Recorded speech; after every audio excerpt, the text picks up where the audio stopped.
There were three classes of older men here who had never gone to college classes with women, at least. And in my class, there were men who had never been in a classroom with a woman either, and women were going to be part of our social life in a much less artificial way than women had been part of the social life previously, when busloads of women came in from primarily women's colleges, and they had dates for the weekend that were often dates that were fixed when they got off the bus. There was a woman that went to Denison that said that this would happen just like every weekend, and I couldn't like shake the idea of like just picturing these buses as if they were like, it was like a food delivery truck like coming to restock Pierce. It wasn't a particularly healthy way to address female-male relationships. Upper-class men were kind of excited that here were 150 women that you didn't have to bus in. But we also showed up in their classes. And I have a good friend, a brilliant woman, was a history major. Her first year she took, there used to be a year-long survey you had to take called Early Modern History. She was the only woman in the class. It was in Philo. The one time the men really were kind of friendly was one of them came up and asked her if she'd bake a cake because there was a friend of theirs that had a birthday. I don't think they were being mean. I don't think they thought about it as sexist. It was just, in some sense, that's their relationship had been to women. Like either you dated them or maybe they made a cake for you. So there was some getting used to the idea of having both sexes in a classroom. I remember this classroom in particular where I had English literature with Professor Roloffs, who was thought to be one of the professors who was not adapting particularly well to having women in the classroom. It wasn't that he didn't like the idea so much as that he wasn't really, I think, prepared to have a different kind of audience than he had before. So he would tell ribald stories in class and took great delight in the racier portions of the Canterbury Tales, for example. And some of the women in the class, they saw it as Garrett Roloff still teaching an all-male class. We had all male professors. I did for until senior year. They had all been taught by male faculty. They might possibly have had some women in their graduate school programs, but many of them had gone to all-male high schools, all-male colleges, and pretty much were an all-male graduate student. And all of a sudden they had these women on their hands.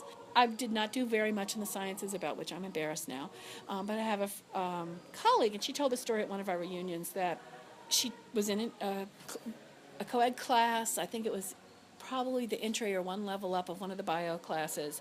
They had taken an exam. She looked at her exam. She got a 90, and let's say she got a B+. And she looks over to a friend of hers next door, and he had gotten a 90, and he had gotten an A-. And she's like, oh, it must be a mistake. He must have miscounted. So she went down to talk to the professor, and she said, sir, I got a 90, and I got a B+, but I know that my friend next to me got a 90, and he got an A-. And I think, not maliciously, but clearly not thinking about it, the professor said to her, oh, I know. He said, he's heading for med school, and it's so competitive. And I know, he said, you're talented. I know you're heading to nursing school. This will be fine, but I know he needed the higher grade. She knew something was wrong, but she didn't know she didn't know why something was wrong, because we just weren't conscious enough of it. He said, what really makes her mad now is that she did the damn extra credit to get the A-. Instead of somehow taking that forward. It's that sort of like objectification that we still sort of experience today in all of America, not just Kenyon, that we just kind of like ignore because we have these, like now we have, well, actually it's a sort of a gender inequality because I'm pretty sure we have at least 10% more women on this campus than we do men. So you can like look and say like, oh look, like women are like achieving just fine here on campus, but there's still some like socio-cultural barriers that women face here that are a lot less easy to kind of put your finger on. It's just recently I had a conversation in one of my classes. It was a Rastafari class, but we decided to set aside an hour of time to talk about all of our sentiments about the election. My class was, like roughly half men, half women. And even the conversation was dominated almost completely by men, in the way that whenever we would argue with each other, it would be like one man has a point of view that they want to share, and then another man wants to talk over that man, and then that man starts talking over the other man.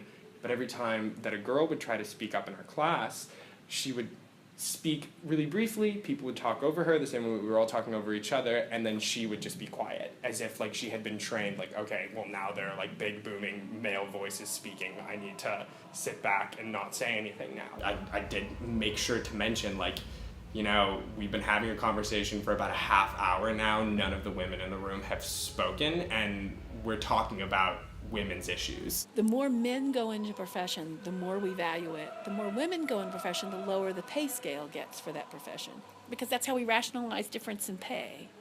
But now, with men choosing to go into professions that were not ones they were supposed to go into, and vice versa, we're beginning to look at work for what it really is, if that makes sense, not for what it stands for. I think that we have a long way to go, and like I said, I think people can be really hard on each other here for not being politically correct and perfectly open-minded, but I mean, no one will ever be perfectly politically correct or open-minded, and I think that you come here and when you're surrounded by that open dialogue of like, I identify this way, I identify a little bit differently, then it becomes a part of you without you really knowing it. I didn't know there was any other way to be, and I didn't understand what it meant to be a girl until I came to Kenya. I'd say that the general sentiment here on Kenyon, or at Kenyon's campus, is that, I mean, we do have a lot of like social programs, like we have like Crozier. We have more women than men here on campus. We have women in leadership positions and everything like that. But I think that the issues that we face with sexism today, I think that we do still struggle with that here. Women probably still have less access to power in some ways, but men have less access to flexibility in the culture. I think we still have much stronger norms for how men should act than how women should act. I can wear pants or I can wear a skirt. You can't. Your dress is still highly regulated. You guys should fight this. This is nuts.